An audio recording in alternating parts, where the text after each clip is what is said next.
Section 11 of Beacon Lights of History, Volume 4, Imperial Antiquity, by John Lord. Recording is in the public domain. Recording by K. Hand. Chrysostom, Part 1. A.D. 347 to 407. Sacred Eloquence. The first great moral force after martyrdom, which aroused the degenerate people of the old Roman world from the torpor and egotism and sensuality which were preparing the way for violence and ruin, was the Christian pulpit. Sacred eloquence, then, as impersonated in Chrysostom, the golden mouthed, will be the subject of this lecture, for it was by the foolishness of preaching that a new spiritual influence went forth to save a dying world. Chrysostom was not, indeed, the first great preacher of the new doctrines which were destined to win such mighty triumphs, but he was the most distinguished of the pulpit orators of the early Church. Yet even he is buried in his magnificent cause. Who can estimate the influence of the pulpit for 1500 years in the various countries of Christendom? Who can grasp the range of its subjects and the dignity of its appeals? In ages even of ignorance and superstition it has been eloquent with themes of redemption and of a glorious immortality. Eloquence has ever been admired and honored among all nations, especially among the Greeks. It was the handmaid of music and poetry when the divinity of mind was adored, perhaps with pagan instincts, but still adored, as a birthright of genius, upon which no material estimate could be placed, since it came from the gods, like physical beauty, and could neither be bought nor acquired. Long before Christianity declared its inspiring themes and brought peace and hope to oppressed millions, eloquence was a mighty power. But then it was secular and mundane. It pertained to the political and social aspects of states. It belonged to the forum or the senate. It was employed to save culprits, to kindle patriotic devotion, or to stimulate the sentiments of freedom and public virtue. Eloquence certainly did not belong to the priest. It was his province to propitiate the deity with sacrifices, to surround himself with mysteries, to inspire awe by dazzling rites and emblems, to work on the imagination by symbols, splendid dresses, smoking incense, slaughtered beasts, grand temples. He was a man to conjure, not to fascinate, to kindle superstitious fears, not to inspire by thoughts which burn. The gift of tongues was reserved for rhetoricians, politicians, lawyers, and sophists. Now Christianity at once seized and appropriated the arts of eloquence as a means of spreading divine truth. Christianity ever has made use of all the arts and gifts and inventions of men to carry out the concealed purposes of the Deity. It was not intended that Christianity should always work by miracles, but also by appeals to the reason and conscience of mankind, and through the truths which had been supernaturally declared, the required means to accomplish an end. Therefore she enriched and dignified an art already admired and honored. She carried away in triumph the brightest ornament of the pagan schools and placed it in the hands of her chosen ministers. So that the Christian pulpit soon began to rival the forum in an eloquence which may be called artistic, a natural power of moving men, allied with learning and culture and experience. Young men of family and fortune at last, like Gregory Nazianzen and Basil, prepared themselves in celebrated schools, for eloquence, though a gift, is impotent without study.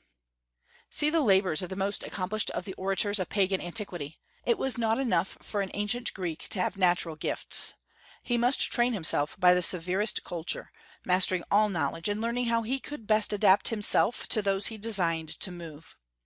So when the gospel was left to do its own work on people's hearts, after supernatural influence is supposed to have been withdrawn, the Christian preachers, especially in the Grecian cities, found it expedient to avail themselves of that culture which the Greeks ever valued, even in degenerate times. Indeed, when has Christianity rejected learning and refinement? Paul, the most successful of the apostles, was also the most accomplished, even as Moses, the most gifted man among the ancient Jews, was also the most learned. It is a great mistake to suppose that those venerated fathers, who swayed by their learning and eloquence the Christian world, were merely saints. They were the intellectual giants of their day, living in courts and associating with the wise, the mighty, and the noble. And nearly all of them were great preachers.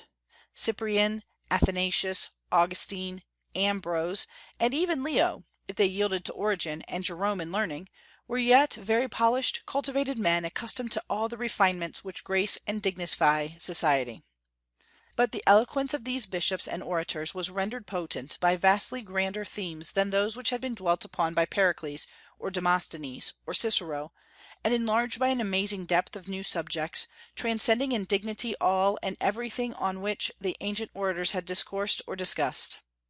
The bishop, while he baptized believers and administered the symbolic bread and wine, also taught the people, explained to them the mysteries, enforced upon them their duties, appealed to their intellects and hearts and consciences, consoled them in their afflictions, stimulated their hopes, aroused their fears, and kindled their devotions.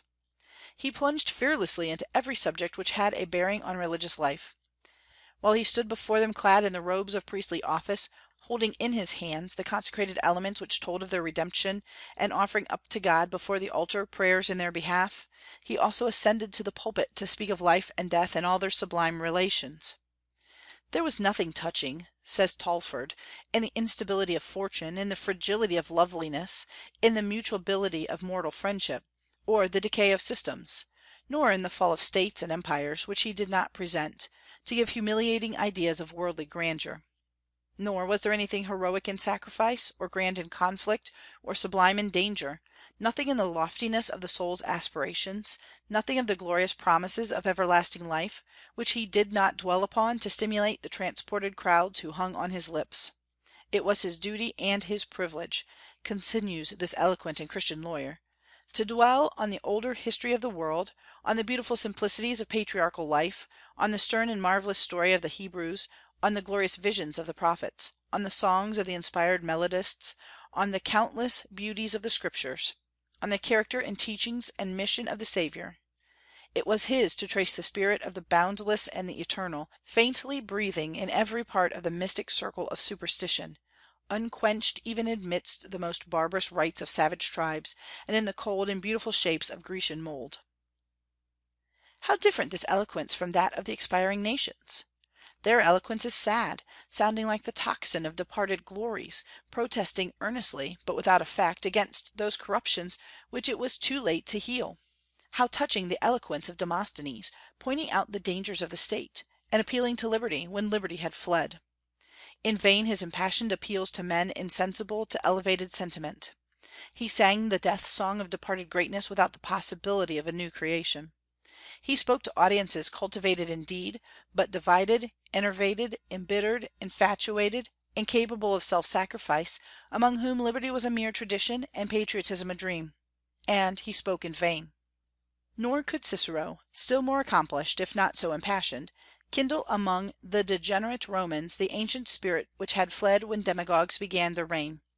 How mournful was the eloquence of this great patriot, this experienced statesman, this wise philosopher who, in spite of all his weaknesses, was admired and honored by all who spoke the Latin tongue.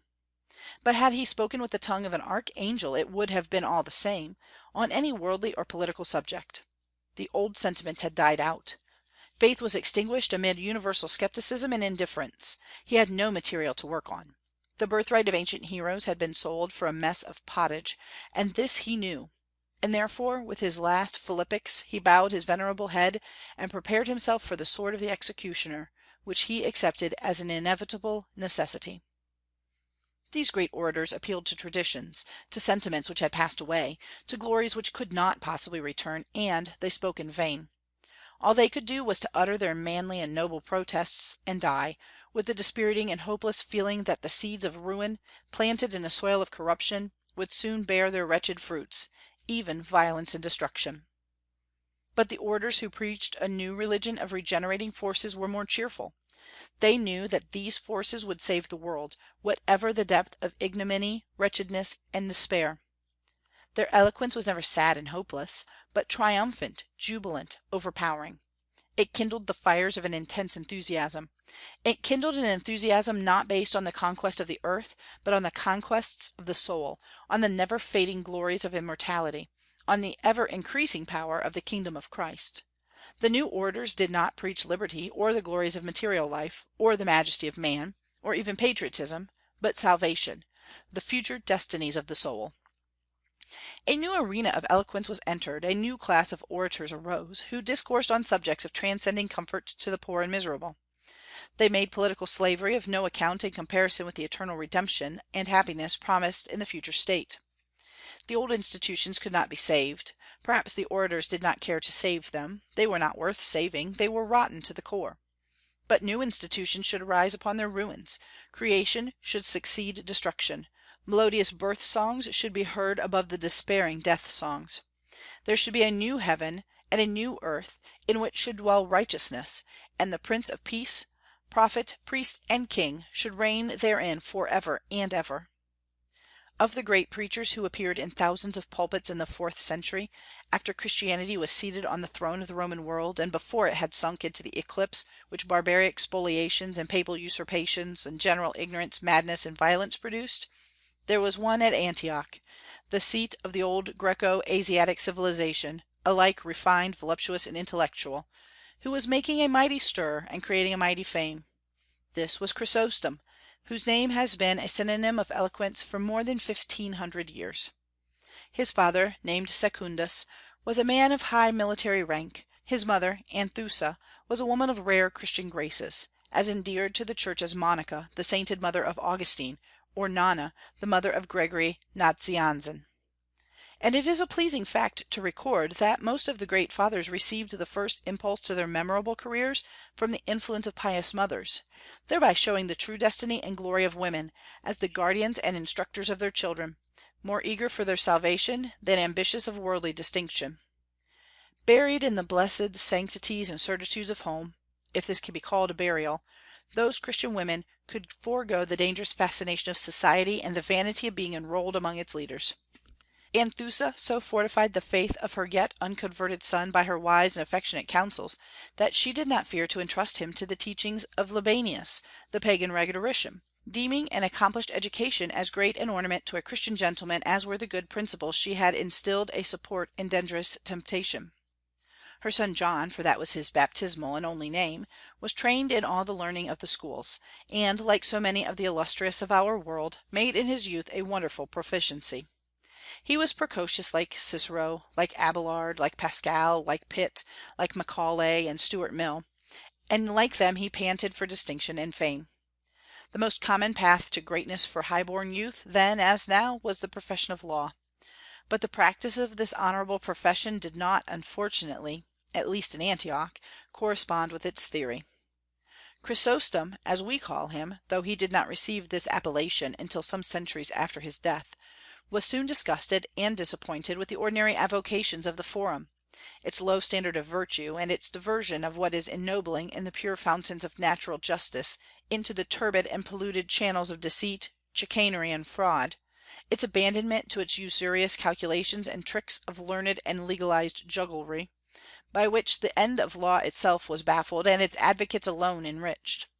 But what else could be expected of lawyers in those days and in that wicked city, or even in any city of the whole empire, when justice was practically a marketable commodity, when one half of the whole population were slaves, when the circus and the theatre were as necessary as the bath, when only the rich and fortunate were held in honor, when provincial governments were sold to the highest bidder, when effeminate favorites were the grand chamberlains of emperors, when fanatical mobs rendered all order a mockery, when the greed for money was the master passion of the people, when utility was the watchword of philosophy, and material gains the end and object of education, when public misfortunes were treated with the levity of atheistic science, when private sorrows, miseries, and sufferings had no retreat and no shelter, when conjugal infelicities were scarcely a reproach, when divorces were granted on the most frivolous pretexts, when men became monks from despair of finding women of virtue for wives, and when everything indicated a rapid approach of some grand catastrophe which should mingle,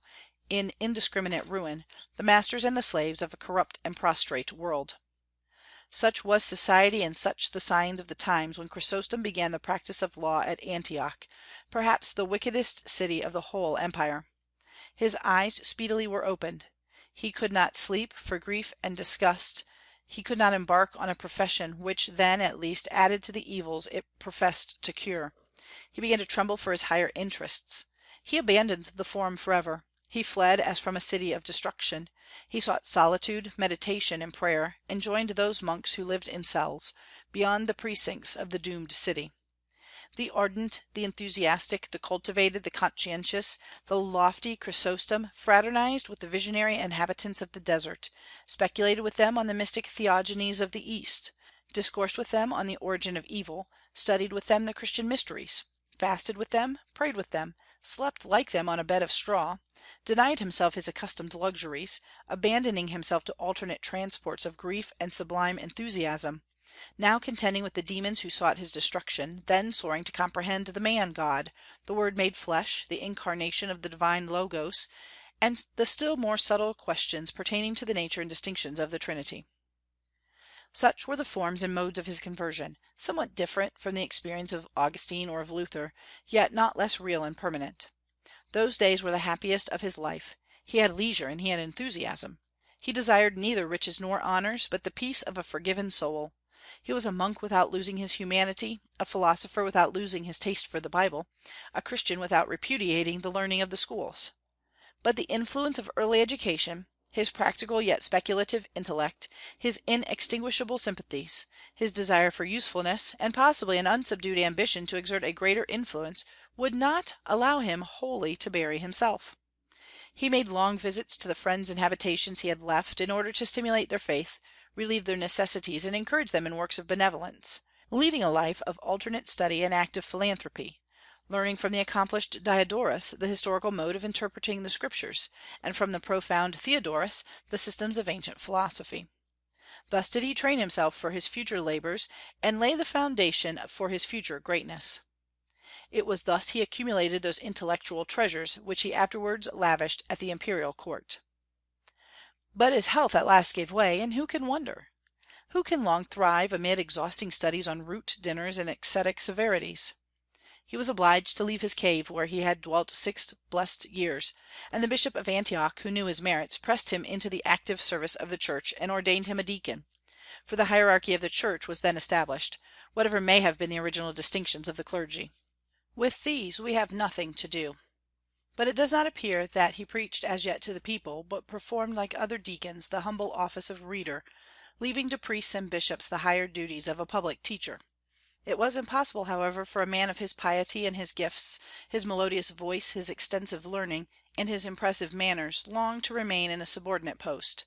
He was accordingly ordained a presbyter A.D. 381 by Bishop Flavian, in the spacious basilica of Antioch, and the active labors of his life began at the age of 34. Many were the priests associated with him in that great central metropolitan church, but upon him was laid the duty of especially preaching to the people, the most important function recognized by the early Church.